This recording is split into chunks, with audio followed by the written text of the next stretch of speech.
Hello student, मैं shine Luthra. आज मैं आपको क्लास 5th की मैथ की बुक का हिंदी मीडियम की मैथ्स का पार्ट 10 करवाऊंगी। 10वां और 100वां भाग। ये 10वां और 100वां भाग क्या होता है इसको हम समझ लेंगे। आपके सामने मैं एक नंबर लिखती हूँ। जैसे मैंने यहाँ पे एक नंबर लिख दिया। जब हम इस नंबर को पढ़ते हैं तो किस तरीके से पढ़ते हैं? इकाई, दहाई, सैकड़ा और हजार, इस तरीके से पढ़ते हैं। अगर मैं इसके ऊपर एक यहाँ पे दशमलव लगा दूं, दशमलव से पहले मैं दो संख्याएं और लिख दूं। यहाँ पे लिख दो, मैंने 5 लिख दिया, यहाँ पे 4 लिख दिया। तो अब हम इसको किस तरीके से पढ़ेंगे? ठीक है, जो दशमलव से पहले की जो संख्याएं होती है ना, उसको हम बोलते हैं 10वां, 100वां। अगर मैं एक संख्या और लिख दूं, और 1000वां भाग। ठीक है, दशमलव से बाईं तरफ जो संख्याएं होती हैं उसको हम इकाई, दहाई, सैकड़ा, हजार बोलते हैं। और जो दशमलव से दाईं तरफ की जो संख्याएं होती हैं उसको हम 10वां, 100वां और 1000वां भाग इस तरीके से बोलते हैं। अब है तुम्हारी इस्तेमाल की हुई सबसे छोटी पेंसिल की लंबाई कितनी है। अगर आपके पास सबसे छोटी पेंसिल है तो आपने उसकी लंबाई देखनी है। जैसे मान लो मेरे पास भी एक छोटी पेंसिल है और मैंने देखा तो वो सबसे छोटी पेंसिल, जो मान लो यही है मेरे पास सबसे छोटी पेंसिल, इसकी लंबाई मैंने जब देखा तो 5 सेंटीमीटर है। ठीक है, जो भी तुम्हारे पास सबसे छोटी पेंसिल है उसकी लंबाई देखो और बताओ। अब इस पेंसिल की लंबाई का अंदाजा लगाओ कि इस पेंसिल की लंबाई कितनी है। अगर हम इस पेंसिल की लंबाई का अंदाजा लगाते हैं तो मान लो मैं मानती हूं कि पेंसिल 3 सेंटीमीटर है। मैंने यहाँ पे 3 सेंटीमीटर लिख दिया, लेकिन जब मैंने इसको मेजर किया तो इसकी लंबाई 3.5 सेंटीमीटर आई। तो इसका मतलब मेरा अंदाजा ठीक नहीं है, क्योंकि मैंने अंदाजे से 3 सेंटीमीटर बोला था। हम देख सकते हैं कि अंजू ने एक लेंस का उपयोग किया है जिससे कि पेंसिल बड़ी दिखाई देती है। अब उसने इस लेंस को यूज किया है जिससे कि इसकी लंबाई जो है, सिर्फ ये वाला जो हिस्सा है वो बड़ा दिखाई दे रहा है। और इसने इसको देख के देखा कि जो पेंसिल की लंबाई है वो 3.6 आ रही है। मैंने यहाँ पे क्या लिखी है? 3.5 लिखी है। जब मैंने इसको स्केल से मेजर किया तो मुझे ये 3.5 ही दिखी। लेकिन जब ऐसे ही जब अंजू ने पहले किया तो उसको भी 3.5 दिखी होगी। लेकिन जब उसने लेंस से देखा तो जाके पता चला कि हम देख सकते हैं कि जब उसने देखा तो ये जो लंबाई है इसकी 3.5 नहीं 3.6 आ रही है। देखो, ये हो गया 1, 2, 3। उसके बाद 3.1, 2, 3, 4, 5, 6, 3.6। ये छोटी छोटी जो लाइंस होती हैं ये हमारी कौन सी होती हैं? ये हमारी लाइंस मिलीमीटर की होती हैं। और जो हमारे ये पॉइंट होते हैं 1, 2, 3, 4, यहाँ पे 5, 6, 7, 8, ये सब हमारे सेंटीमीटर के होते हैं। ठीक है, तो ये जो छोटी सी लाइन है ये हमारी सब क्या है? 3 के बाद कौन सी लाइन है? मिलीमीटर की। तो ये 3 हो गया, ये 3.1, 3.2, 3.3, 3.4, 3.5, 3.6 जो है वो इस पेंसिल की लंबाई हमने देखी तो हमें पता चला कि जो पेंसिल है वो 3.6 सेंटीमीटर है। ठीक है, यह 3 सेंटीमीटर से भी ज्यादा लंबी है। उसने ये चीज देखी। उसने सिर्फ लेंस का इस्तेमाल इसलिए किया था ये देखने के लिए कि 3 सेंटीमीटर है, 3 सेंटीमीटर से ज्यादा है। तो इसने ये देखा कि ये 3 सेंटीमीटर से ज्यादा है क्योंकि ये 3.6 सेंटीमीटर है। ठीक है, अब आगे है, यहां 1 सेंटीमीटर के 10 बराबर भाग हैं। किसके? 1 सेंटीमीटर के। हर 1 सेंटीमीटर के 10 बराबर भाग होते हैं। तो हर भाग का 1 सेंटीमीटर का 10वां भाग है। अभी मैं आपको समझाऊंगी। 1 सेंटीमीटर के 1/10वें भाग को 1 मिलीमीटर कहते हैं। अब आप ये देखो, अब यहां पर हमें इसी स्केल से मैं आपको दिखाती हूँ क्योंकि इसमें लेंस थोड़ा सा क्लोजअप करके दिखाया हुआ है पास में से।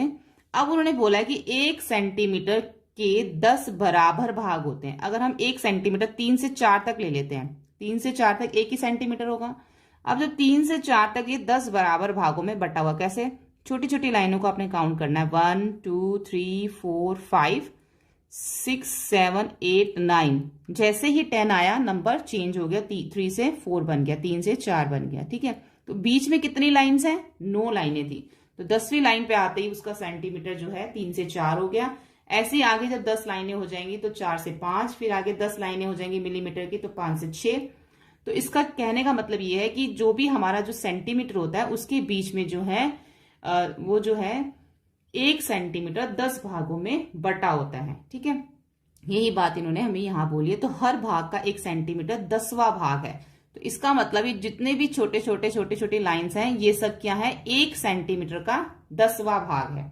ठीक है, 1 सेंटीमीटर के 1/10वें भाग को हम मिलीमीटर भी कहते हैं। इसका मतलब कि ये छोटी छोटी जो लाइंस हम काउंट करते हैं, गिनते हैं, इनको हम मिलीमीटर्स भी कहते हैं। ओ तो ये पेंसिल 6 सेंटीमीटर और 3 सेंटीमीटर और 6 मिलीमीटर लंबी है। तो इसका मतलब क्या हुआ, पेंसिल 3 सेंटीमीटर और 6 मिलीमीटर, क्योंकि यहाँ पे 6 आ रहा था, 6 मिलीमीटर लंबी है। देखो मैं 3 मिलीमीटर लंबी हूं। अब ये छोटी सी चीटी बोलती है कि मैं सिर्फ 3 मिलीमीटर लंबी, क्योंकि ये सिर्फ 3 लाइंस में आ रही है। देखो यहां से 1 2 और ये 3, सिर्फ 3 लाइंस में आ रही है। तो ये लाइनें कौन सी हैं, मिलीमीटर्स की हैं। तो जैसे ये लाइनें 10 हो जाती हैं तो 1 सेंटीमीटर हो जाता है। तो इसका कहने का मतलब ये है कि 10 मिलीमीटर के अंदर 10 मिलीमीटर में 1 सेंटीमीटर होता है। 10 मिलीमीटर 1 सेंटीमीटर के बराबर है और 1 सेंटीमीटर 10 मिलीमीटर के बराबर है। ठीक है, देखो मैं 3 मिलीमीटर लंबी हूं, पर मैं बहुत लंबी हूं, ये कहती है, पर मैं बहुत लंबी हूं, 1 सेंटीमीटर के 7/10वें भाग के बराबर हूं या डैश मिलीमीटर हूं। 7/10वां भाग क्या होता है, 10वें का 7वां भाग। ठीक है, अब 1 से लेके 2 तक 10 भाग होते हैं, तो ये कौन सा भाग है, 7वां भाग है। 1 से लेके अगर हम 1 सेंटीमीटर देखें तो उसके 10 भाग होते हैं, तो 10 भाग टोटल होते हैं 1 से लेके 1 सेंटीमीटर में। तो ये तो 7वां भाग है, तो ये कितना मिलीमीटर हो गया, 7 मिलीमीटर। क्योंकि हम 7/10वें भाग को, अगर मैं यहां लिख दूं 6/10वां भाग, अगर मैं यहाँ पे 6/10वां भाग लिख दूं, यहाँ पे मैं या फिर मैं यहाँ पे 3/10वां भाग लिख दूं, तो इसका क्या मतलब है, 6/10वां भाग यानी कि 10वें का 6वां भाग और 10वें का 3 भाग।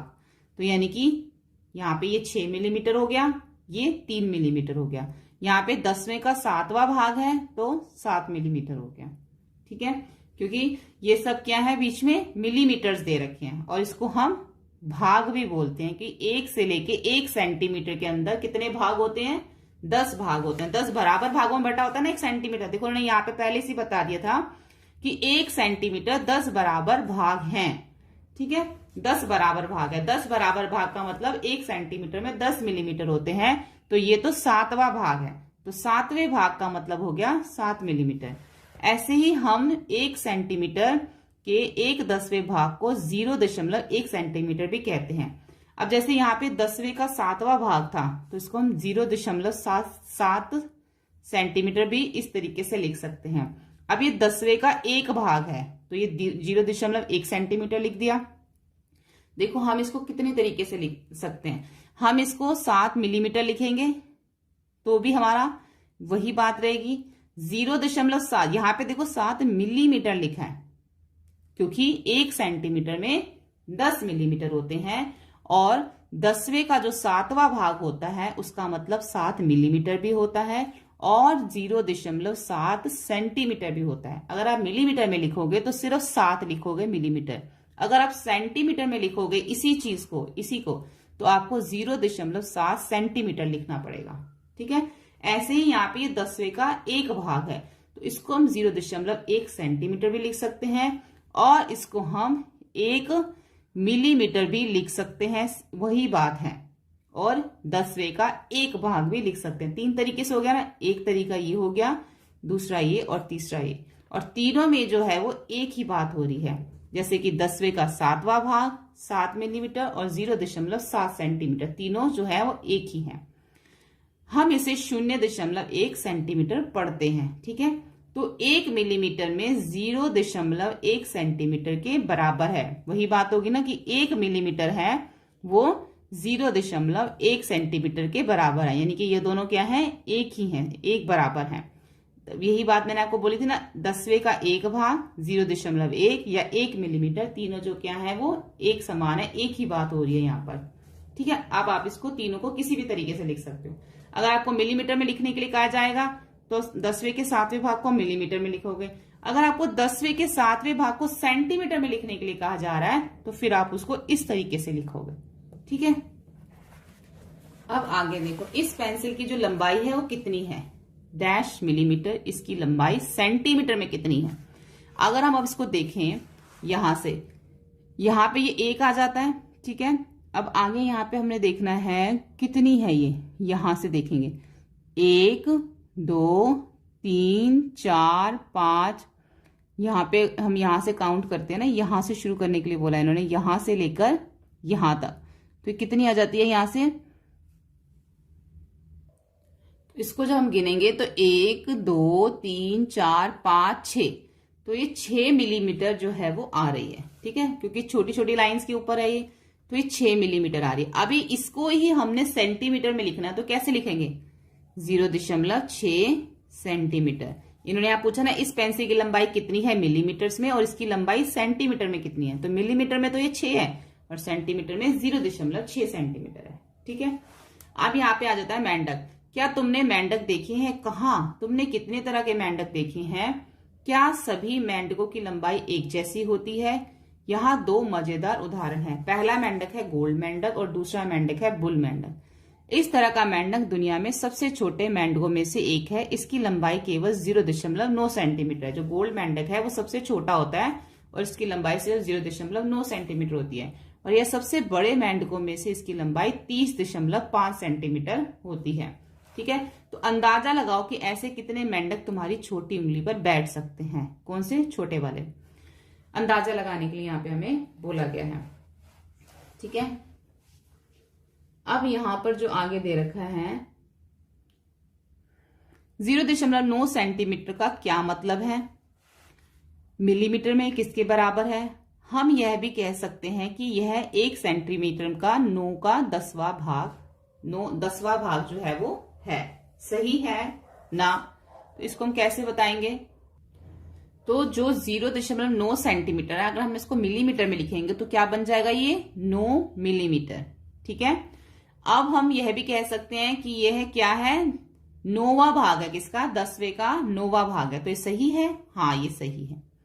जैसे कि यहाँ पर ऊपर पूछा गया था कि अंदाजा लगाओ ऐसे कितने मेंढक तुम्हारी छोटी उंगली पे बैठ सकते हैं, तो यहाँ पे आपको अंदाजा लगा के बताना भी है। तो जैसे हम यहाँ लिख देते कि हमने अंदाजा लगाया कि 5 ऐसे मेंढक हमारी छोटी उंगली पे बैठ सकते हैं 0.9 सेंटीमीटर वाले।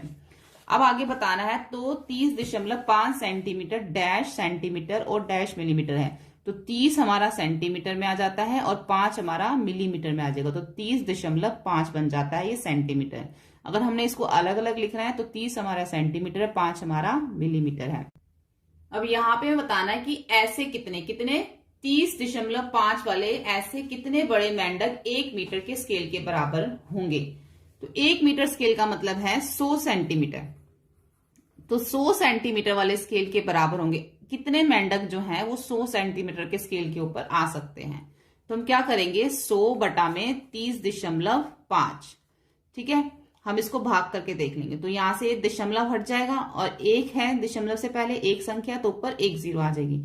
अब हम 305 को अगर 1000 से भाग करते हैं तो 305 तिया आ जाता है 9 1 5, ये आ जाता है। ठीक है, इसके बाद इसको माइनस करके देख लेते हैं। तो अगर माइनस करके देखते हैं तो ये 10 में से 5 माइनस करेंगे 5, 9 में से 1 माइनस करेंगे 8, तो 85 जो है इसमें स्केल में मिलीमीटर बच जाता है। तो हमें ये पता चल गया कि मोटा मोटा कि इसमें जो है 3 जो है इसके अंदर मेंढक बैठ सकते हैं 100 सेंटीमीटर के स्केल पे, 3 मेंढक बैठेंगे। ठीक है, ऐसे ही आगे दे रखा है अगर वे एक कतार में बैठे तो कितने छोटे मेंढक 1 मीटर के जगह घेरेंगे। तो इसमें भी हमें यही बताना है कि 100 सेंटीमीटर वाले में 0.9 के कितने मेंढक बैठ सकते हैं। तो इसको भी हम इसी तरीके से कर लेंगे। 0.9 है ना उनकी, जो उनका लेंथ है उनकी, तो ये 100 सेंटीमीटर, 1 मीटर मतलब क्या हो गया? 100 सेंटीमीटर। तो 100 बटा में 0.9, अब यहां से दशमलव हट जाएगा तो 0 लग जाएगी ऊपर। अब हम इन दोनों को भाग करके देखेंगे। अगर मैं यहाँ पे 9 को 1000 से भाग करती हूँ, 1000, ठीक है, 9 एकम 9 हो जाएगा पहले, फिर 10 में से 1 को घटाया तो ऊपर से उतारा 0, फिर 9 एकम 9 हो जाएगा, फिर 1, फिर ऊपर से हम उतारेंगे क्या? 0, तो क्या हो जाएगा? फिर 9 एकम 9 हो जाएगा। ठीक है, तो क्या बना? 111। तो 111 के लगभग जो है वो हमारे 100 मीटर के स्केल पे 0.9 वाले मेंढक बैठ सकते हैं यहाँ पे। तो हम यहाँ लिख देंगे 111 मेंढक जो है वो 100 सेंटीमीटर के यानी कि 1 मीटर के स्केल के ऊपर बैठ सकते हैं, 111 मेंढक। अब यहाँ पे देखो कील की लंबाई जो है वो 2 सेंटीमीटर है और डैश मिलीमीटर या डैश, अब यहाँ पे दिखा रखा है कि जो कील की लंबाई 2 सेंटीमीटर दिखा रखी है, आगे कितने मिलीमीटर हमें देखना है? 1 2 3 4 5 6 7 8 9। आगे जो है ये 9 मिलीमीटर, यानी कि 2 सेंटीमीटर और 9 मिलीमीटर। और इसको हम कैसे लिख सकते हैं, 2.9 सेंटीमीटर भी हम इसको लिख सकते हैं। ठीक है, 2 सेंटीमीटर 9 मिलीमीटर को हम 2.9 सेंटीमीटर एक साथ भी हम इसमें ऐसे लिख सकते हैं, जैसे कि हमने यहाँ पे 30.5 लिखा हुआ है, तो ये 30 सेंटीमीटर 5 मिलीमीटर है, लेकिन जब इसको हमने सेंटीमीटर में लिखा तो दोनों को हमने एक साथ लिख दिया दशमलव लगा के। ऐसे ही यहाँ पे 2 सेंटीमीटर 9 मिलीमीटर को दशमलव लगा के हम साथ में यहाँ लिखते हैं सेंटीमीटर में। अब आगे आ जाता है हमारा ये, आज हम इस वीडियो में इसी पेज तक करेंगे। अब हमारे पास आ जाता है इस भिंडी की लंबाई डैश सेंटीमीटर और डैश मिलीमीटर है, हम इसे डैश सेंटीमीटर भी लिख सकते हैं। अब इस भिंडी की लंबाई है कितनी है, पहले हमें देखनी पड़ेगी कि ये जो है कहाँ तक आ रही है। ये जो भिंडी है हमारी यहां तक आ रही है, यानी कि ये हमारा कितना हो जाता है, यहां से तो हमें ये पता चल रहा है कि 9 सेंटीमीटर तो है, लेकिन आगे कितने मिलीमीटर है कैसे पता चलेगा। ये देखो ये जो है ना यहां तक आ रही है, ये यहां तक, तो आगे कितने पॉइंट हो गए, 1 2 3 पॉइंट हो गए आगे, तो यानी कि 9 सेंटीमीटर तो है यहां से ले, 9 नहीं है ये, कि 8 है। देखो यहां से देखो, 1 से 2 कितने सेंटीमीटर हो गया, 1 सेंटीमीटर, फिर 2 से 3 भी 1 सेंटीमीटर, 3 से 4 भी 1 सेंटीमीटर, 4 से 5 1, 5 से 6 1, 6 से 7 1, 7 से 8 भी 1 सेंटीमीटर, 8 से 9 भी 1 सेंटीमीटर। क्योंकि ये जो भिंडी है ना यहां से स्टार्ट हो रही है, यहां से, अगर वो यहां से स्टार्ट होती तो हम कह देते कि 9 सेंटीमीटर है, लेकिन ये 1 से स्टार्ट हो रही है, तो इन सबके बीच में 1 सेंटीमीटर है, तो 1 2 3 4 5 6 7 8 दशमलव, आगे हमने 3 मिलीमीटर काउंट किए थे, तो ये जो भिंडी है 8 सेंटीमीटर और 3 मिलीमीटर जो है वो लंबी है। हम इसे सेंटीमीटर में कैसे लिख सकते हैं, 8.3 सेंटीमीटर भी हम इसे लिख सकते हैं। इस पन्ने पर दिए गए स्केल के सहारे मोमबत्ती 1 2 और 3 की जो लंबाई है अंतर पता करो। अब हमें इन तीनों मोमबत्तियों की जो लंबाई है वो पता करनी है। तो जब हम इन मोमबत्तियों को स्केल से नापते हैं एक एक करके, तो इनकी जो लंबाई आती है वो हम यहां लिखते जाएंगे। तो पहले जो हमने यहाँ पे जो पहली मोमबत्ती है इसकी जो लंबाई है सेंटीमीटर और मिलीमीटर में, तो ये 2 सेंट, अगर हम इसको नापे तो ये 2 सेंटीमीटर और 9 मिलीमीटर जो है ये आती है।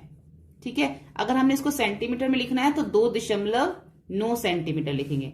और जो इसकी लो है, ऊपर जो ये लो जल रही है, ये हमारी 1 सेंटीमीटर और 3 मिलीमीटर के बराबर आती है। इसको हम सेंटीमीटर में लिखेंगे तो 1.3 सेंटीमीटर बनेगा। ऐसे ही मोमबत्ती 2 की जो लंबाई है वो 4 सेंटीमीटर और 9 मिलीमीटर के बराबर है। सेंटीमीटर में लिखेंगे तो इसको ये हमारा बनेगा 4.9 सेंटीमीटर। लो जो है इसकी वो 1 सेंटीमीटर और 6 मिलीमीटर के बराबर है। अगर इसको हम सेंटीमीटर में लिखेंगे तो 1.6 सेंटीमीटर बनेगा। ऐसे ही मोमबत्ती 3 में भी 6 सेंटीमीटर इसकी लंबाई है और 0 मिलीमीटर। अगर हम इसको पूरा देखें ना तो ये पूरी की पूरी 6 सेंटीमीटर आती है। यहाँ पे ये देखो, ये पूरी की पूरी 6 सेंटीमीटर आती है, तो इसको हम सिर्फ 6 सेंटीमीटर ही लिखेंगे। जो इसकी लो है वो 1 सेंटीमीटर और 5 मिलीमीटर के बराबर है। इसको हम लिखेंगे 1.5 सेंटीमीटर। ठीक है, अंदाजा लगाओ, रंग भरो। अब 1 सेंटीमीटर की छोटी डंडिया, इसके अंदर जो 1 सेंटीमीटर की छोटी होंगी ना, आप यहां से इसको नाप लो, जैसे कि ये 1 सेंटीमीटर से छोटी है। अब जितनी भी 1 सेंटीमीटर से छोटी होंगी उन सब में आपने लाल रंग भरना है। जो 1 सेंटीमीटर से 2 सेंटीमीटर के बीच की डंडियां होंगी उनके अंदर आपने नीला रंग भरना है। और जो 2 से 3 सेंटीमीटर के बीच की होंगी उसमें हरा, और जो 3 से 4 सेंटीमीटर के बीच की होंगी उसमें नारंगी रंग भरना है। ये आप स्केल से खुद भी नाप सकते हो और नाप के इनके अंदर रंग भर सकते हो। तो आज हम करेंगे पेज नंबर 136 तक, 136 पेज तक। आगे की वीडियो में हम इसके आगे के पेजेस करेंगे। सभी वीडियो चैनल की प्लेलिस्ट में जाके देख सकते हैं। वीडियो हेल्पफुल लगे तो प्लीज लाइक शेयर सब्सक्राइब करें। Thank you. हेलो स्टूडेंट, मैं शाइन लूथरा। आज मैं आपको क्लास 5th की हिंदी मीडियम की मैथ्स का पार्ट 10 करवा रही हूँ। अब हम स्टार्ट करेंगे 137 पेज नंबर 137 से। इससे पहले के पेजेस हमने चैनल में अपलोड कर रखे हैं, हम जाके प्लेलिस्ट में चेक कर सकते हैं। अंदाजा लगाओ, बनाओ और नापो। अब यहाँ पे हमें कुछ चीजों का अंदाजा लगाने के लिए और नापने के लिए बोला जा रहा है। इन चीजों के चित्र बनाने के लिए इनकी लंबाई का अंदाजा लगाओ और बनाओ। अपने दोस्तों को भी इन्हें बनाने को कहो। चित्र बनाने के बाद स्केल से इनकी लंबाई नापो और इसके चित्र का अंदाजा अच्छा था, किसका ज्यादा अंदाजा अच्छा था, ये हमें पता लगाना है। अब आपको किससे कोई भी चीज आपको नापने के लिए मान लो दी जाती है, और आपने उसका अंदाजा लगा लिया कि वो 4 सेंटीमीटर है, लेकिन जब आपने उसको नापा तो आपको उसका जो अंदाजा आपका गलत निकला, वो 4.5 सेंटीमीटर निकली। तो कई बार ऐसा होता है, और कई बार हमें चीज जो है वो ज्यादा बड़ी दिखाई देती है। जैसे कि मान लो आपके पास कोई भी चीज है और आप उसको सोचो कि ये जो है 6 सेंटीमीटर लंबी है, लेकिन आपने जब उसको देखा तो वो कम थी, उसकी लंबाई कम थी 5 सेंटीमीटर। तो कई बार हमारा जो अंदाजा सही नहीं होता। इसी तरीके से इसलिए हमें यहाँ पे भी अंदाजा लगाने के लिए बोला जा रहा है। बनाने के लिए चीजें 1 सेंटीमीटर से कम लंबाई वाली एक चीटी, ठीक है, तुम्हारे चित्र की लंबाई। अब यहाँ पर जो है आपको एक चित्र बनाना है जो 1 सेंटीमीटर से कम की चीटी होनी चाहिए। ऐसे ही आपके दोस्त को भी यहाँ पर एक जो है वो चित्र बनाना है, तुम्हारे दोस्त के चित्र की लंबाई, ठीक है, उसको भी यहाँ पर एक चित्र बनाना है। ऐसे ही लगभग 7 सेंटीमीटर लंबी पेंसिल बनानी है, पहले अंदाजे से बनानी है आपको, और फिर पता लगाना है कि आपने सही बनाया है या नहीं बनाया। ऐसे ही 11 सेंटीमीटर लंबा गिलास जिसमें 5 सेंटीमीटर तक पानी हो, ऐसे ही आपको और आपके दोस्त को बनाना है। फिर 20 सेंटीमीटर परिमाप की एक चूड़ी बनानी है, फिर आपने उसका देखना है कि वो सही है कि नहीं। 16 सेंटीमीटर लंबा घुंघरू वाला बाल बनाना है, फिर आपने उसको नापना है, ठीक है। इस तरीके से आपको ये यहाँ पे सिर्फ चित्र बनाने हैं। हमारी आंखें धोखा खाती हैं। कैसे धोखा खाती हैं?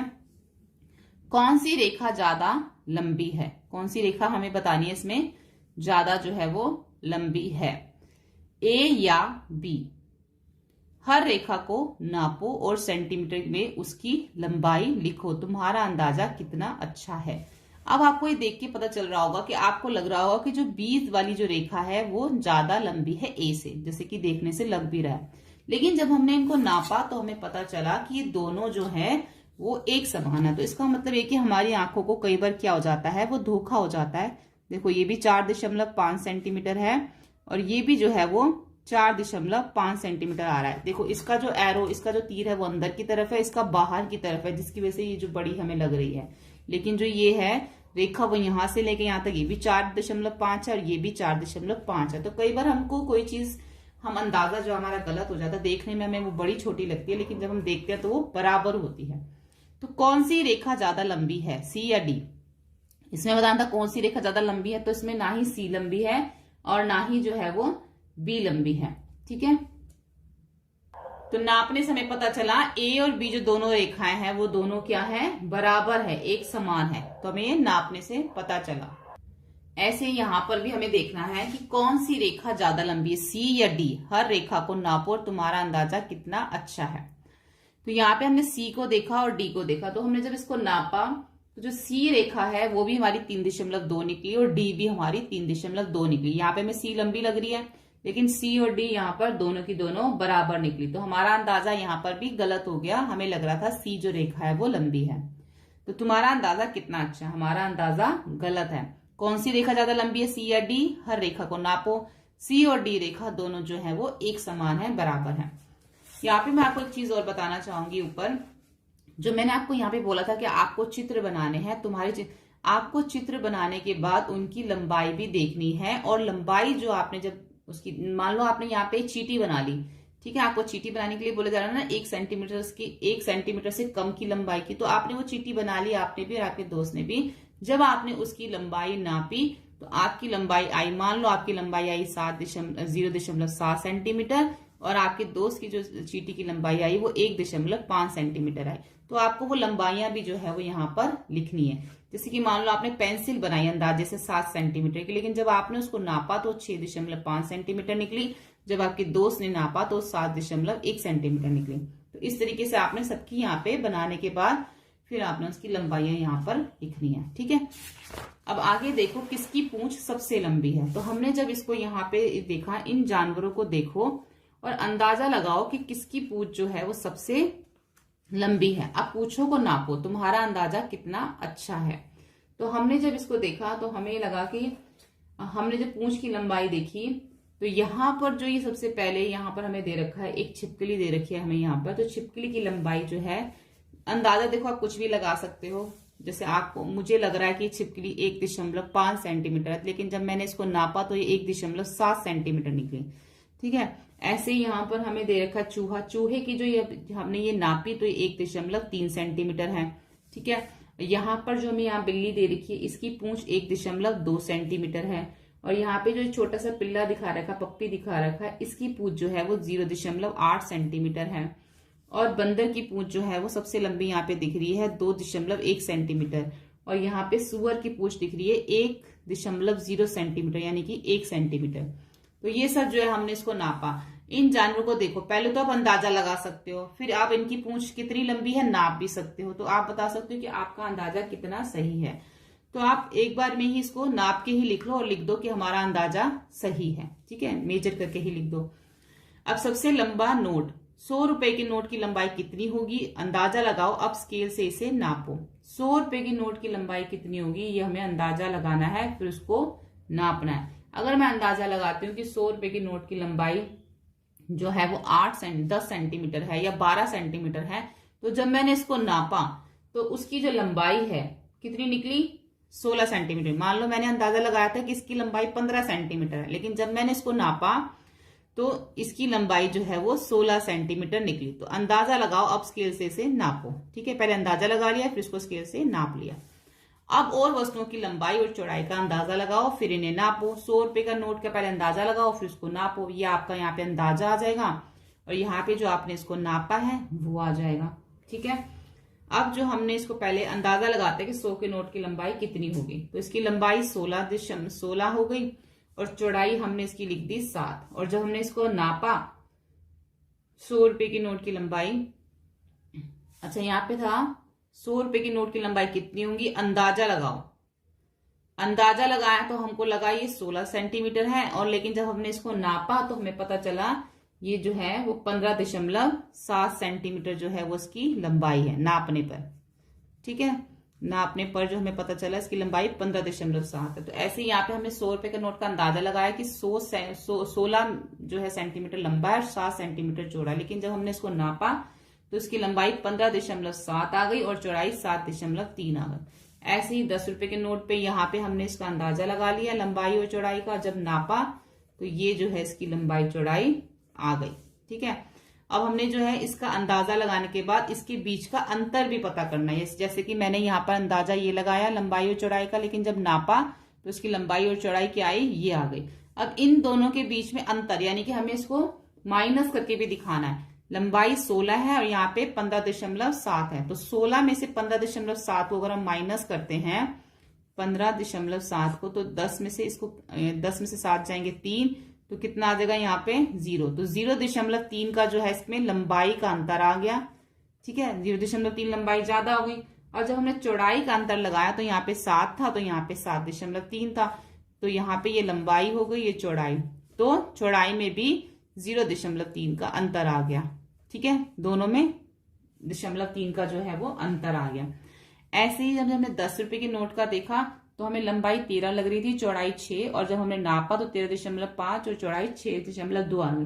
तो इसमें भी जब हम इसको 13 में से 13.5 को घटाएंगे तो हमारा जो है 0.5 का अंतर आ जाएगा लंबाई में, और 6 सेंटीमीटर और 6.2 को घटाएंगे तो 2 सेंटीमीटर का, 0.2 सेंटीमीटर का यहाँ पे भी अंतर आ जाएगा।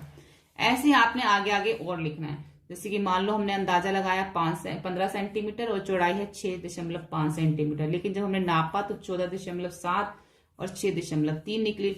ऐसे ही 5 रुपए के नोट में निकला 11, हमने इसको नापा था और इसकी 6.5 चौड़ाई नापी थी, लेकिन हमने नापा तो 11.7 और 6.3 आई।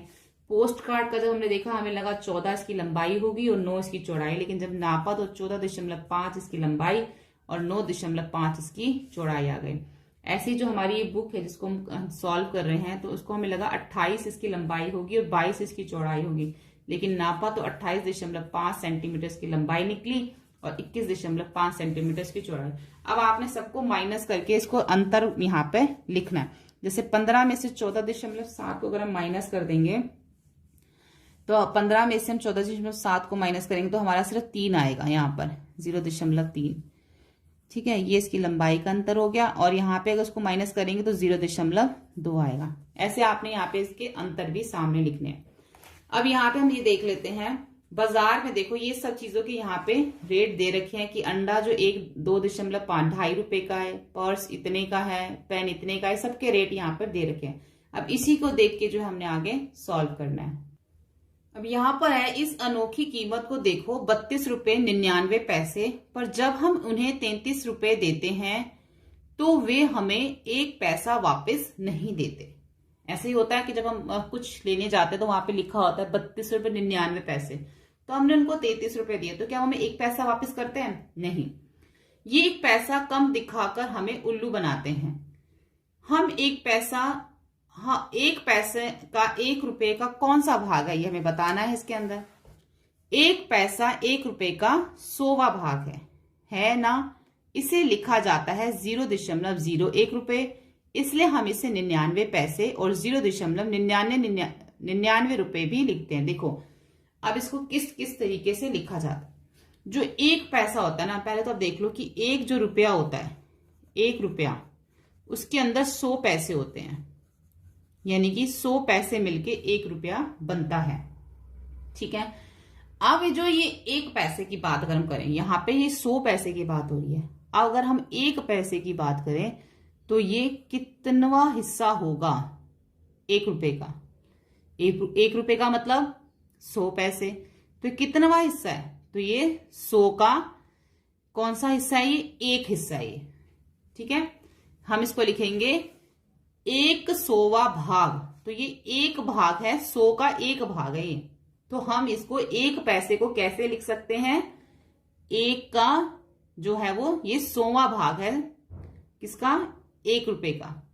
ठीक है, 1 पैसे 1 रुपए का जो 1 पैसा होता है वो 1 रुपए का 100वां भाग होता है, यानी कि 100 रुपए में से अगर हम 100 पैसे की बात करें तो 1 पैसा क्या है? सिर्फ 1 ही भाग है।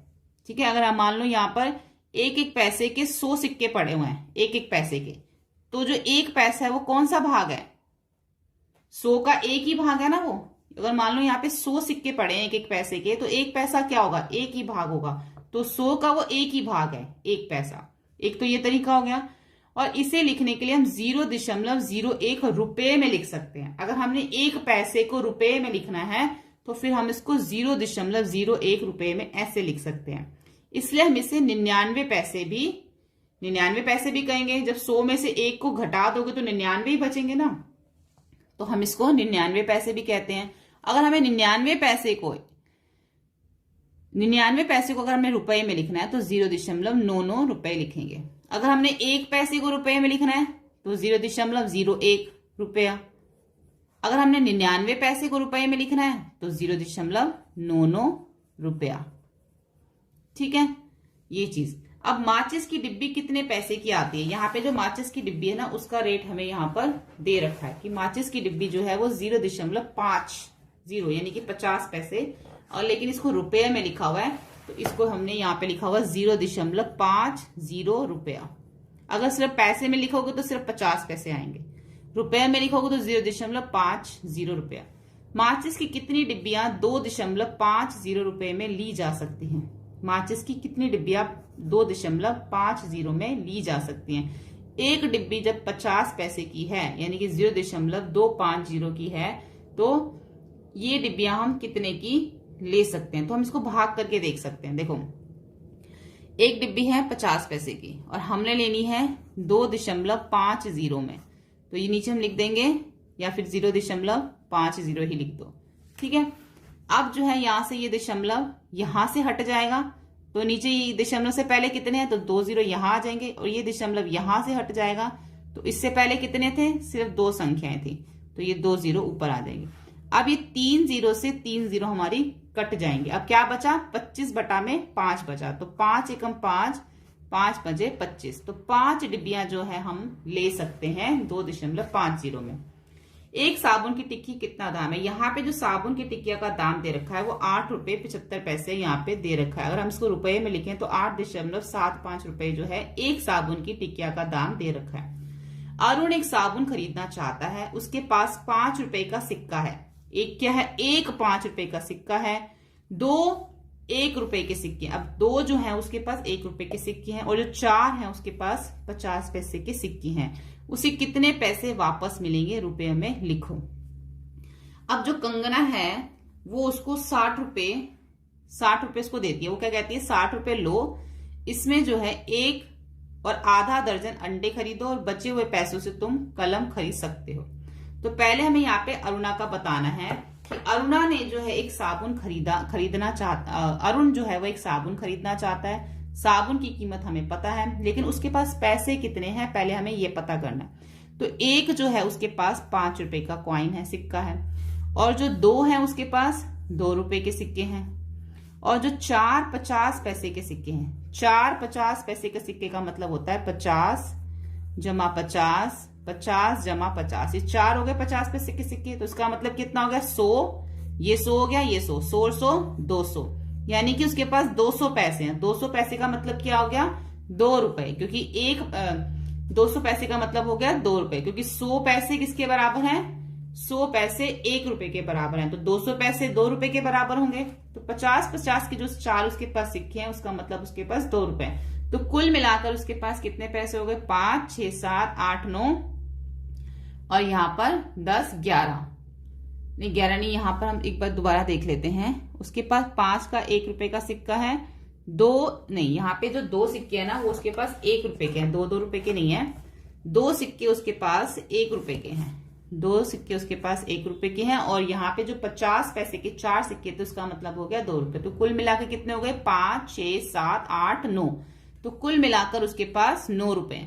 अब जो साबुन की टिकिया है वो 8 रुपए 75 पैसे की, 8.75 रुपए की, तो उसको कितने पैसे उसके पास वापस रहेंगे।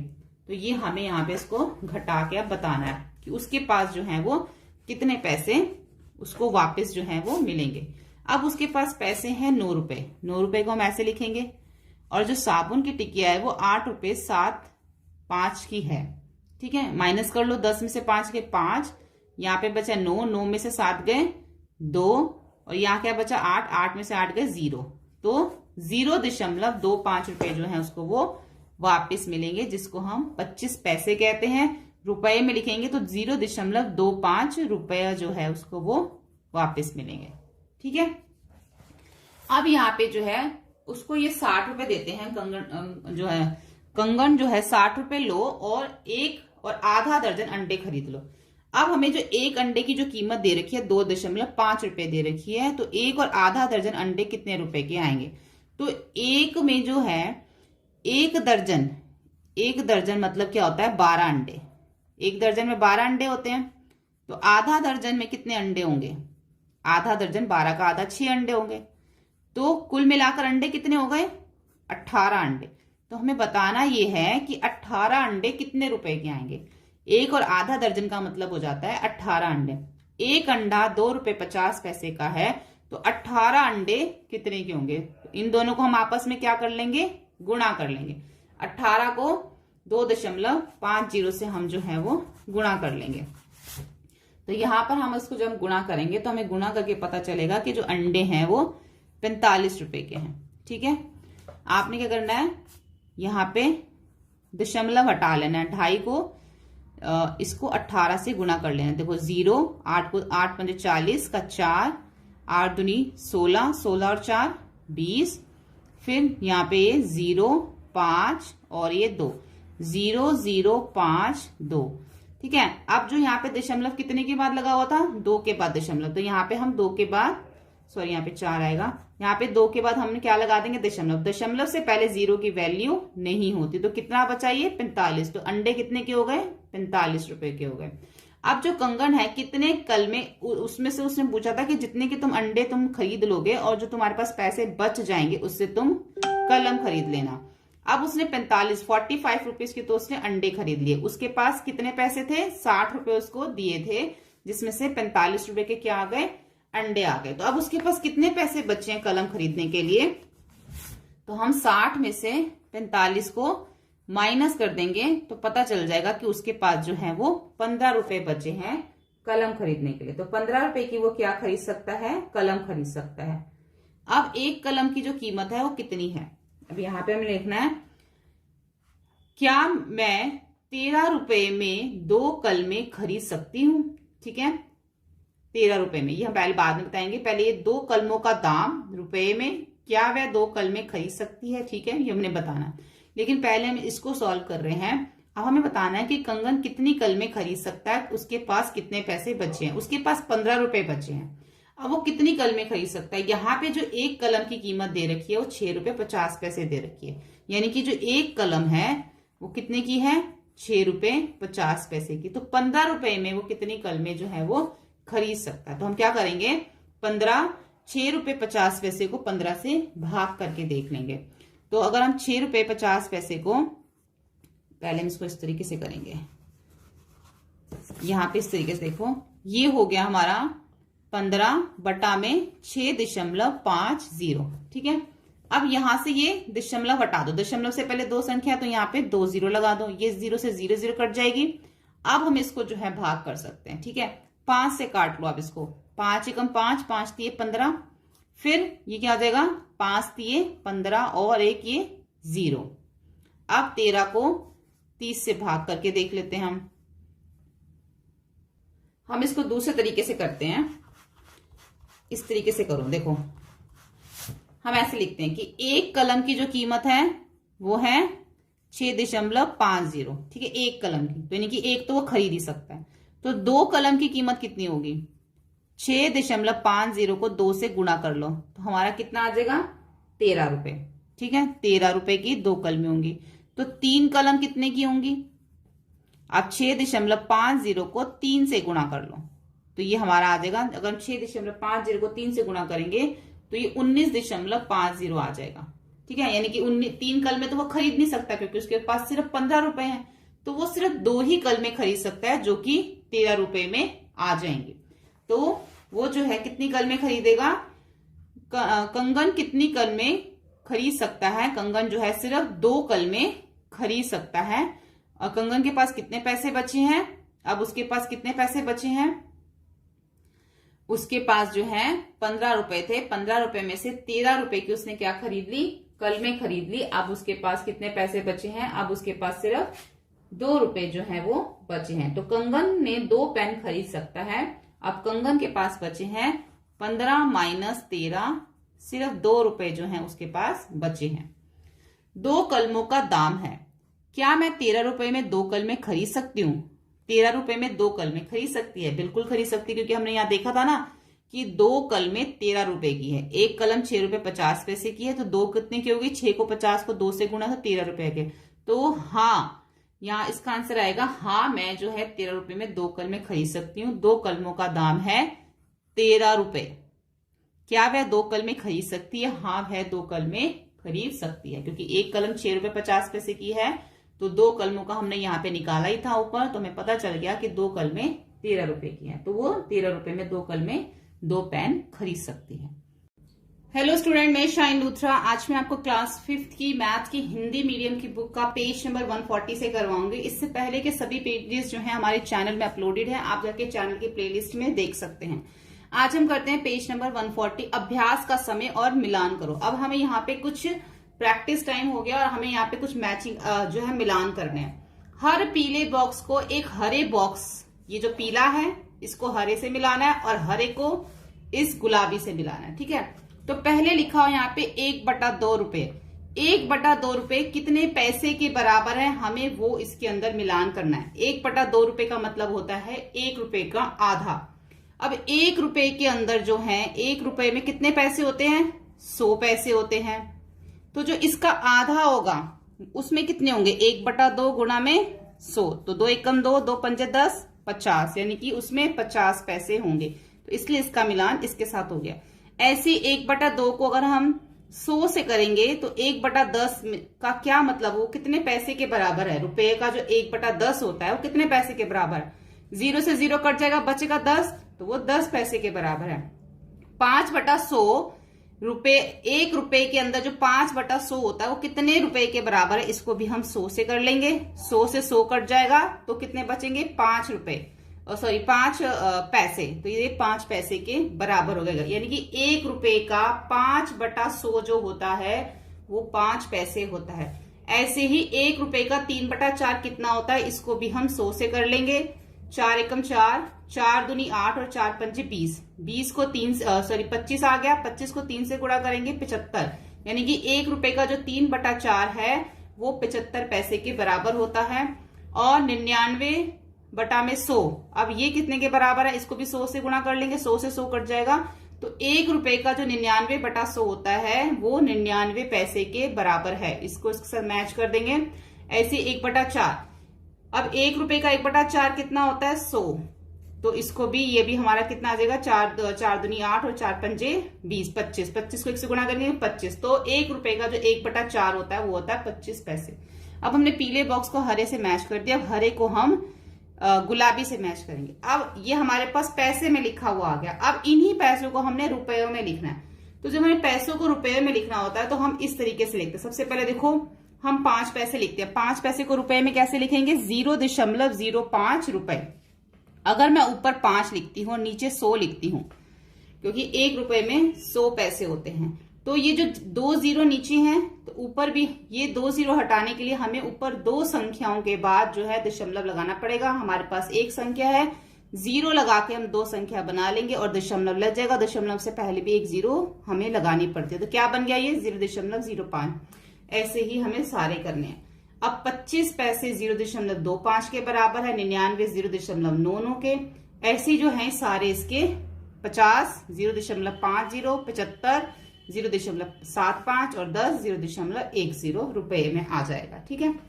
अब यहाँ पे रंग बिरंगे डिजाइन दे रखे हैं। इस कागज का कितना भाग नीला है, इस कागज का कितना भाग हरा है, और कौन सा इस कागज का 0.2 भाग ढकता है।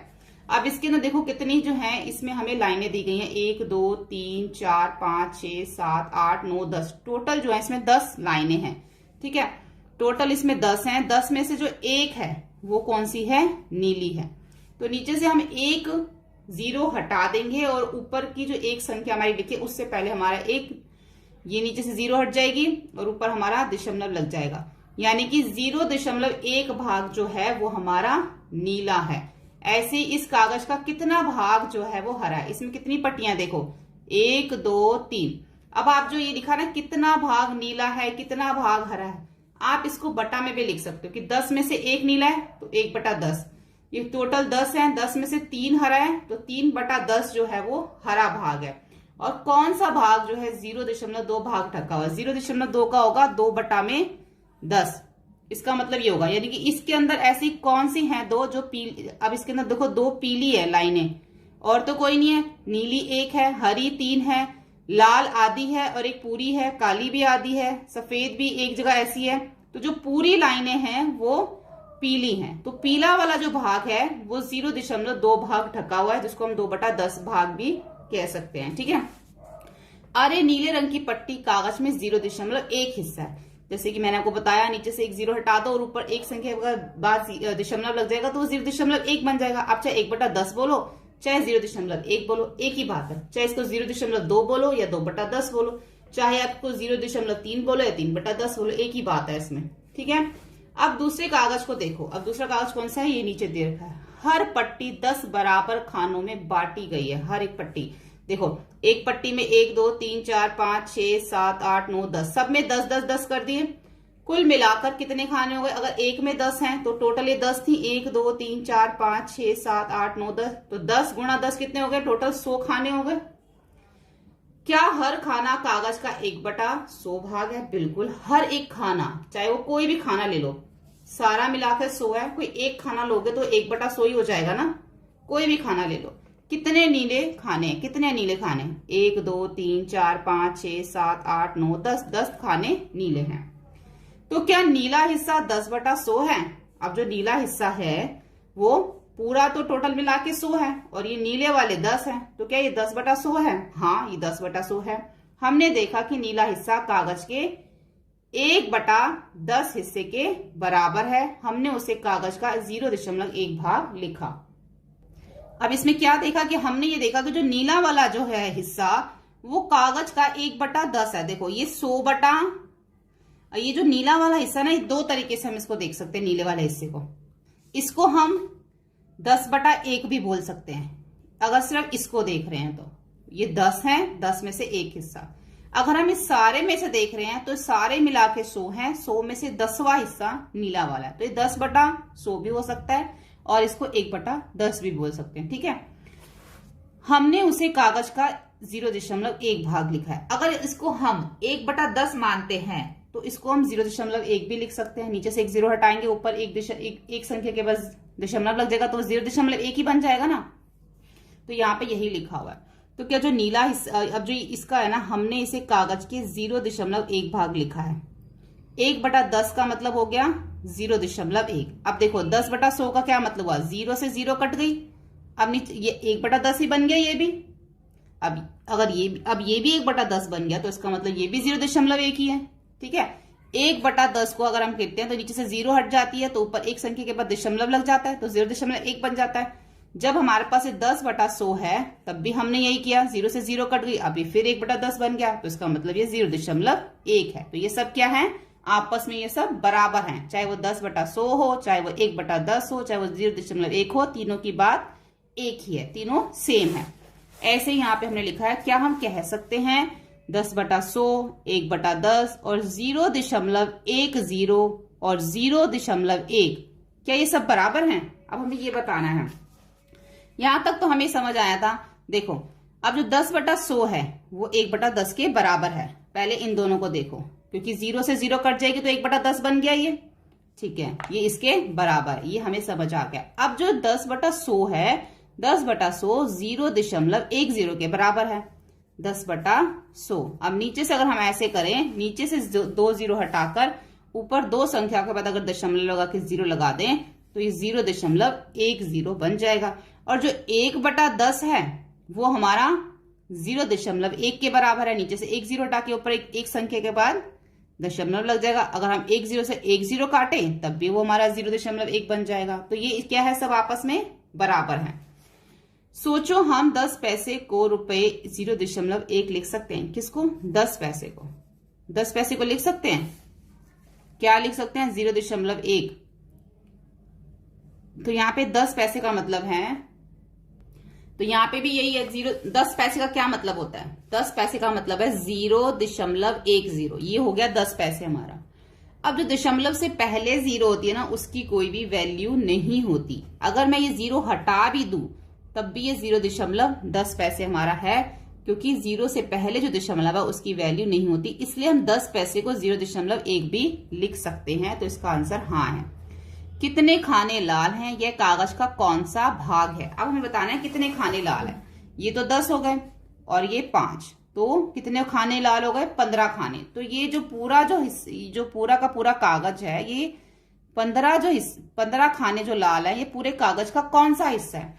तो पूरे कागज का कितना है, कौन सा हिस्सा होगा? टोटल मिला के 100 खाने हैं, 100 में से 15 लाल है, तो कौन सा हिस्सा हो गया? 15/100। तो ये इसका 15/100 हिस्सा है। ठीक है, 15/100।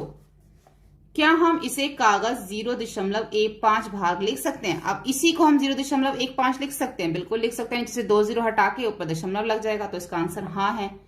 याद है हमने कैसे 99 पैसे को 0.99 पैसे लिखा था? अभी हमने पीछे किया था ना ये। अब कागज में 3/100 का भाग काला है, तो हम इसे 0.03 भाग काला कह सकते हैं। ये बिल्कुल सही है। ठीक है, इस कागज में सफेद रंग के कितने खाने हैं? 22 खाने हैं इस कागज के अंदर सफेद रंग के। 10 ये हो गए, 11 12 13 14 15 16 17 18 19 20 21 22। 22 खाने जो हैं वो इसके अंदर सफेद हैं। और इसको अगर हमने लिखना है कितनवा हिस्सा होगा? ये टोटल 22 है, जो कुल मिला के 100 है, 100 में से 22 सफेद है। तो 22/100 हिस्सा जो है वो सफेद है, और इसको हम 0.22 भी लिख सकते हैं। ठीक है, अब यहाँ पे हमें अपने डिजाइन बनाने हैं।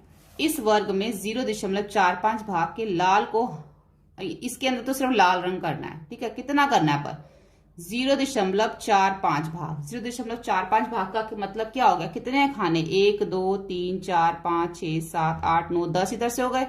1 2 3 4 5 6 7 8 9 10 इधर से। तो 10 गुणा 10 कितना हो गया? 100। तो यानी कि जो टोटल भाग है वो इसके अंदर 100 है। अब 100 का जो है 0.45, यानी कि 100 का हमें इतना निकालना है कि कितना भाग जो हम इसके अंदर लाल करेंगे।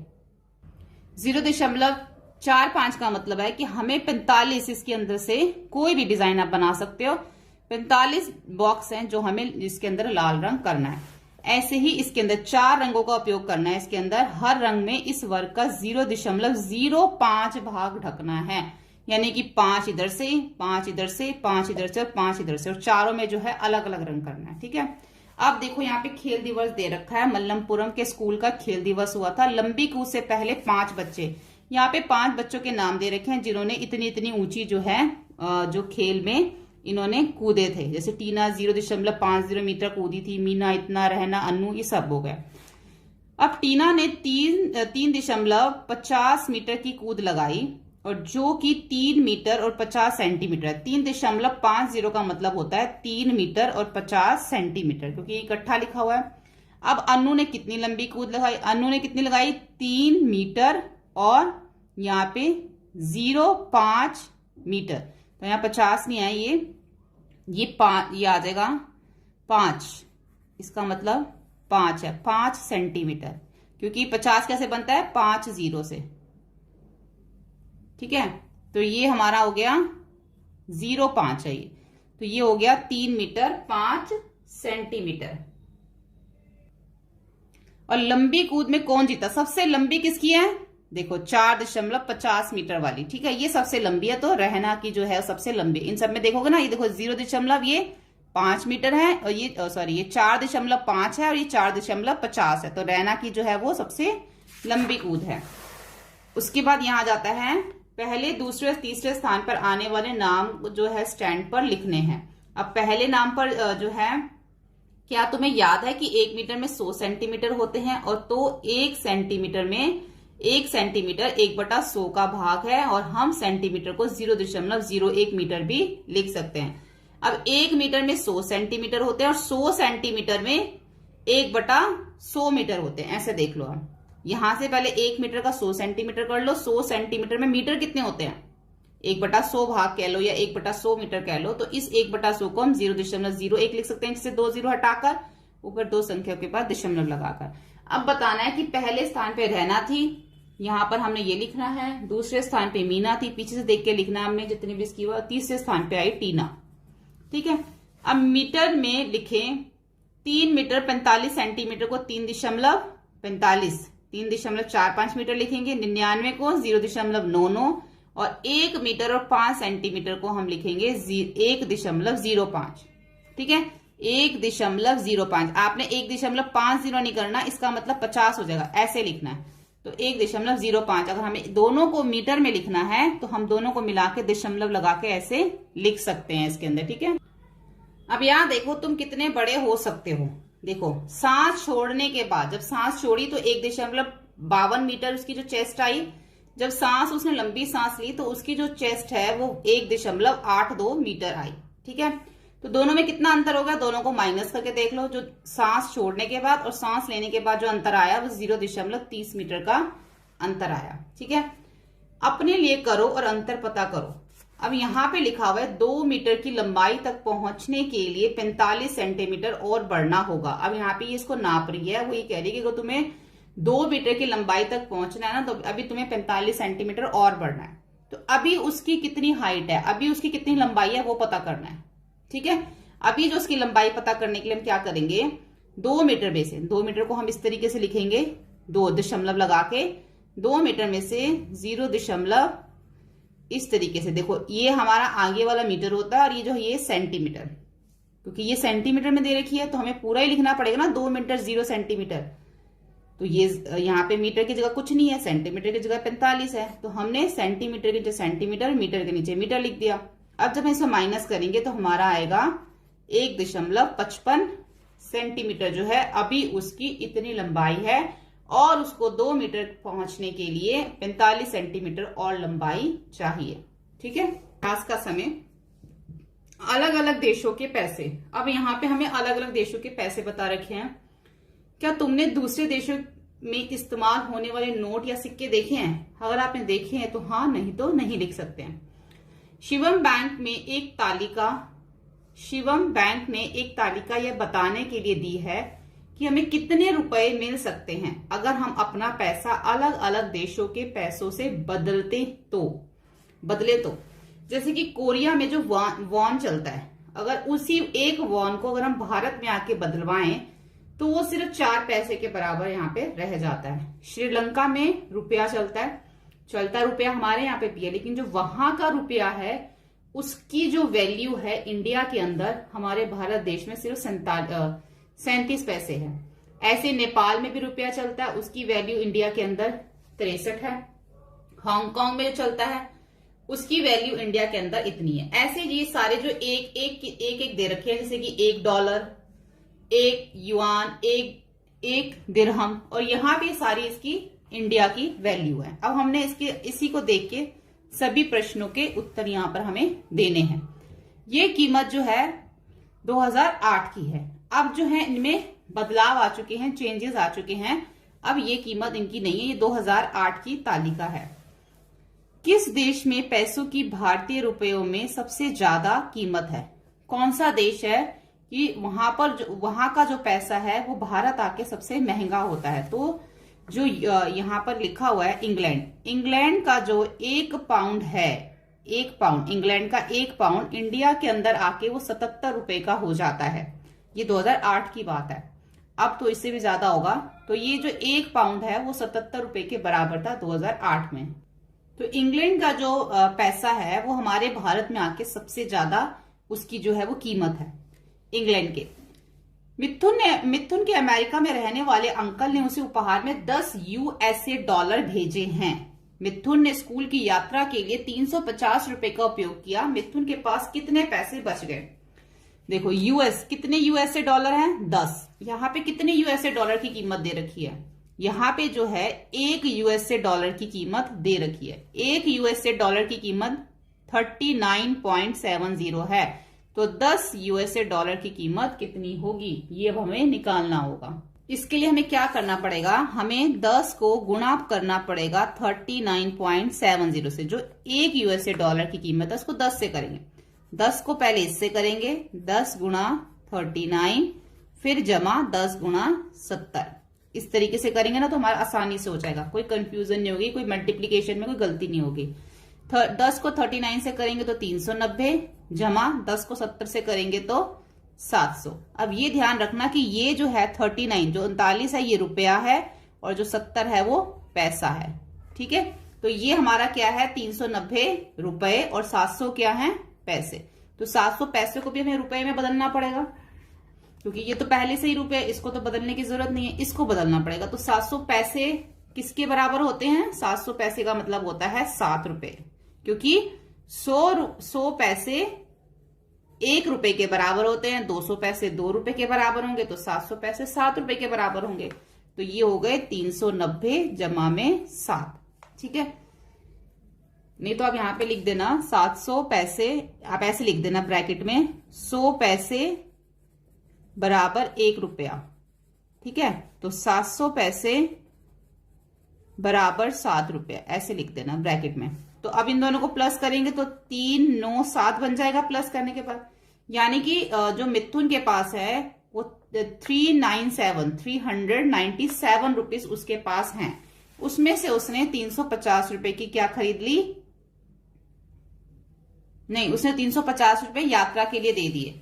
उसके पास इतने पैसे थे और इसमें से उसने 350 रुपए यात्रा के लिए दे दिए। अब उसके पास जो है वो कितने पैसे बचे? 7 में से 0 7, 9 में से 5 गए 4, यानी कि उसके पास जो है अब सिर्फ 47 रुपए जो है वो उसके पास बचे। ठीक है, ये सारे क्वेश्चन अच्छे से समझना आप, ये सब जो है कैलकुलेशन वाले हैं। अब मस्जिद के पिताजी यूएई में काम करते हैं। ठीक है, उन्हें तनख्वाह मिलती है 1000 दिरहम, उनकी तनख्वाह 1000 दिरहम है। जबकि जो अरुण के पिताजी हैं वो श्रीलंका में काम करते हैं और वो 2000 श्रीलंकन रुपए कमाते हैं।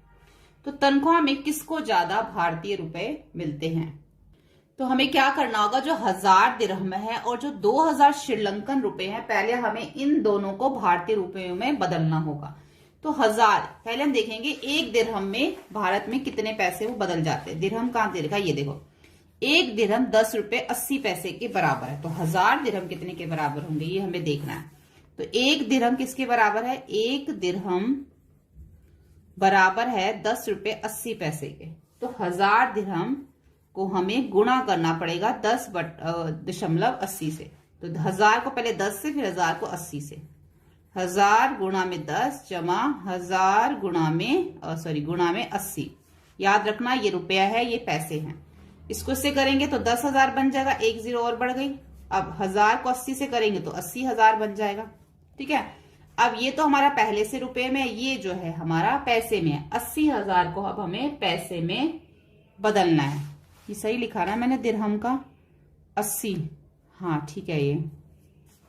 तो अब हमने इसको जो है 80 पैसे किसके बराबर होंगे, 80 पैसे जो है वो 800 रुपए के बराबर होंगे। ठीक है, अब हम करके देख लेते हैं। 80,000 बटा में 100, देखो 2 जीरो से 2 जीरो कट गई तो कितना बचा, 800। तो 80,000 जो है वो 800 रुपए के बराबर होंगे।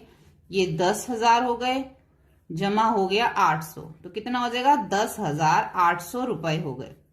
ठीक है, तो 1000 दिरहम के अंदर 10,800 रुपए बनते हैं। ठीक है, अब है 2000, 2000 क्या है, श्रीलंकन रुपए। अब एक श्रीलंकन रुपए के अंदर, ये रहा, एक श्रीलंकन रुपए में 0.37 पैसे हैं, तो 2000 श्रीलंकन रुपए में कितने होंगे, तो एक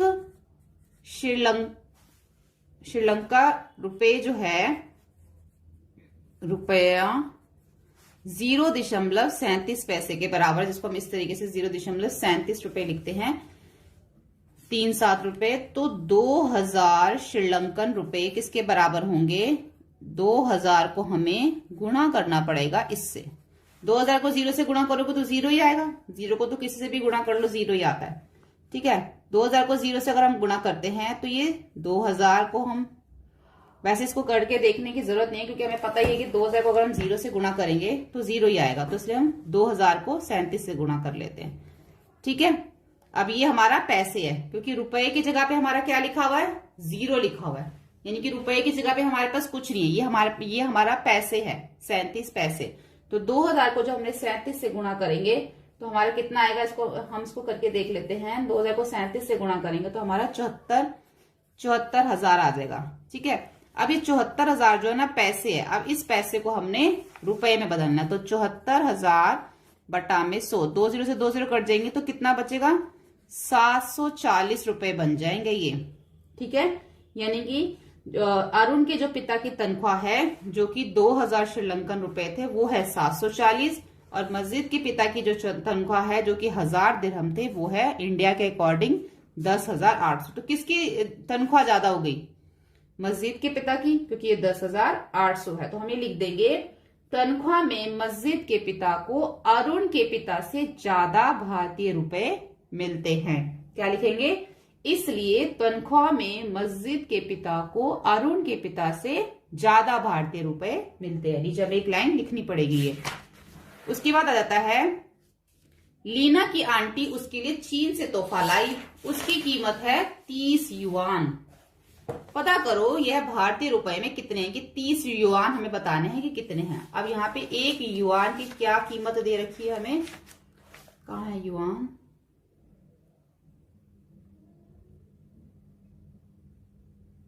ये रहा। एक युआन जो है वो 5 रुपए 50 पैसे के बराबर है भारत में। तो 30 युआन किसके बराबर होंगे, तो एक युआन जो है उसकी कीमत है 5.50 रुपए, इस तरीके से लिखते हैं ना दशमलव में। तो 30 युआन की कितनी होगी, तो इसको भी गुणा कर लो, 30 को पहले 5 से, 3 को फिर 50 से। 30 गुणा में 5 जमा 30 गुणा में 50, तो 30 को 5 से गुणा करोगे तो कितना आएगा, 150, और 30 को 50 से करोगे तो 1500। तो ये हमारे रुपए हैं और ये हमारा पैसा है। तो अब इस पैसे को हमने बदलना है किसमें, रुपए में। तो 1500 बटा में अगर हम 100 लिखते हैं तो 100 जीरो से 2 जीरो कट जाती हैं, तो इसका मतलब है 15 रुपए, ये 150 रुपए हो गए, जमा 15 रुपए। 150 और 15 को हम जब जमा करेंगे तो हमारा बन जाएगा 165 रुपए। ठीक है, यानी कि 30 युआन की कीमत है भारत के अंदर 165 रुपए। ये हमारा हो गया। अब आगे है यहाँ पे, आस्था को कुछ हांगकांग डॉलर और वॉन चाहिए। अब जो आस्था है उसके पास 4 रुपए हैं, 4 रुपए में वो कितने वॉन उसको मिलेंगे और 400 रुपए में उसको कितने वॉन मिलेंगे। तो पहले हम बताएंगे कि इसको 4 रुपए में कितने वॉन मिलेंगे।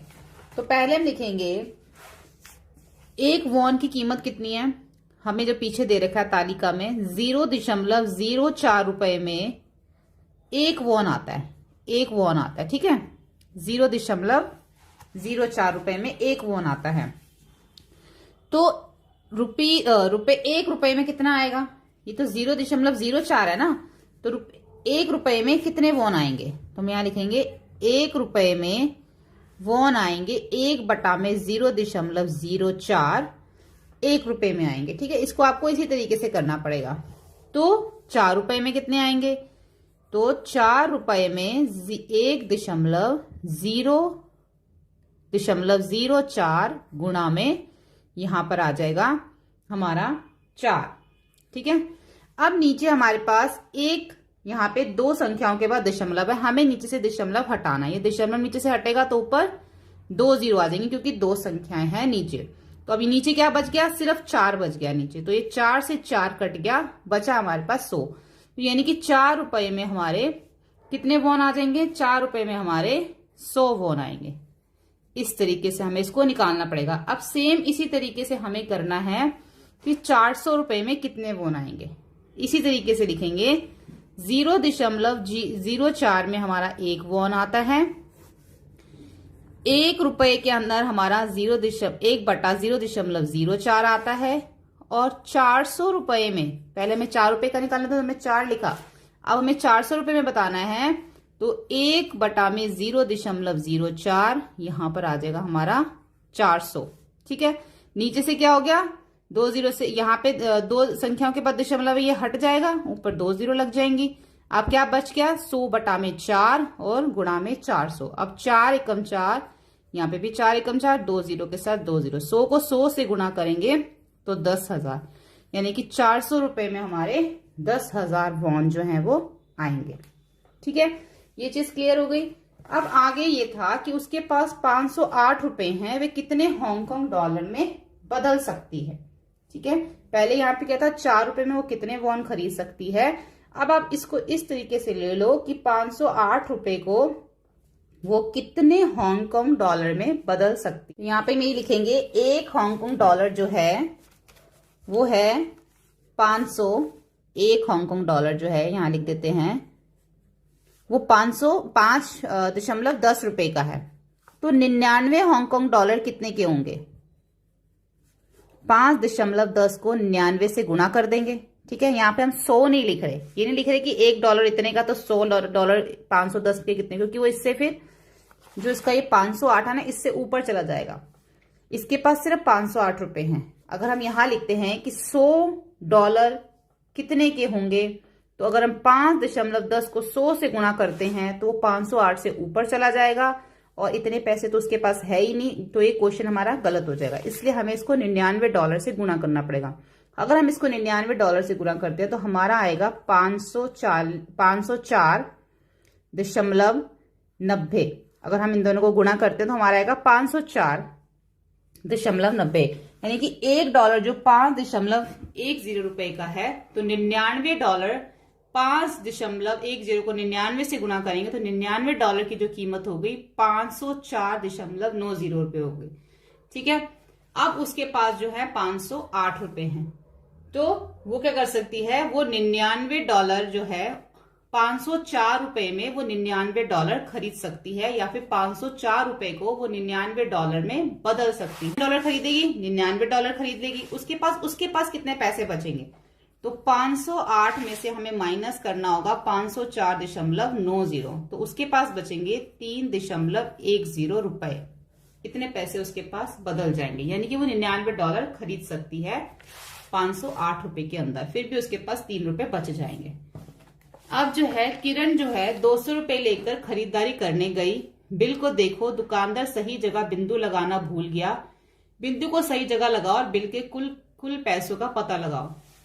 अब देखो यहाँ पे ये जो है ना, ये सामान उसने खरीदा, तो ये कितना होगा? 12.50, 12 रुपए 50 पैसे होगा। ये 50 रुपए 25 पैसे होगा, 27 रुपए 25 पैसे होगा, और ये 60 रुपए होगा। हर एक 2 संख्याओं के बाद आपका 1 दशमलव लग जाएगा। जमा करोगे तो 150 रुपए कुल बनेंगे, ठीक है। कौन सा शहर ठंडा है हमें बताना है।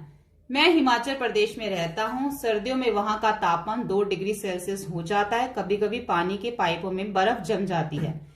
लेकिन राजस्थान यहाँ जहां मैं रहती हूँ वहां का तापमान 48 डिग्री सेल्सियस तक पहुंच जाता है। यहाँ बहुत गर्मी होती है। हमें पानी लाने के लिए कई किलोमीटर तक चलना पड़ता है। अब ये जो 16 जनवरी 2008 का शाम के 3 बजे इन शहरों का तापमान रिकॉर्ड किया गया। कहा? शाम के 3 बजे। ठीक है, ये जो है तापमान, ये सारा जो है वो रिकॉर्ड किया गया है। तो किस जगह का तापमान 3 बजे सबसे ज्यादा था? उस समय कौन सी जगह सबसे ठंडी थी? यानी कि 3 बजे कौन सी जगह सबसे गर्म थी और 3 बजे ही कौन सी जगह जो थी वो सबसे ठंडी थी? तो यहाँ पर अगर हम इसको देखें तो यहाँ पे मुंबई का तापमान सबसे ज्यादा है, क्योंकि ये सारा का सारा 3 बजे का है। तो मुंबई का तापमान 3 बजे ज्यादा है और सबसे कम जो है वो श्रीनगर का तापमान है। तो ज्यादा में मुंबई का लिख देंगे, कम में हम श्रीनगर का लिख देंगे। मुंबई का तापमान श्रीनगर के तापमान से कितना ज्यादा है? अब जो है इसको 35.1 को 8.1 में से माइनस कर देंगे तो 27 डिग्री जो है सेल्सियस, इतना जो है दोनों में तापमान में जो मुंबई का तापमान है श्रीनगर से 27 डिग्री सेल्सियस ज्यादा है। दोनों को माइनस कर देंगे। उसके बाद आता है तिरुवनंतपुरम में 40 डिग्री सेल्सियस तक तापमान पहुंचने के लिए तापमान को कितना और बढ़ना पड़ेगा? तिरुवनंतपुरम का पहले हम तापमान देख लेते हैं। यहाँ पर दे रखा है 33.5 डिग्री सेल्सियस तिरुवनंतपुरम का दे रखा। अगर इसको 40 डिग्री तक अगर पहुंचना है तो 40 में से हम माइनस कर देंगे 33.5 डिग्री, तो पता चल जाएगा हमें कितना और इसको ज्यादा चाहिए। तो ये आ जाएगा हमारा 6.5 डिग्री जो है, इतना तापमान अभी और जब होगा तब वो 40 डिग्री के पास पहुंचेगा तिरुवनंतपुरम का।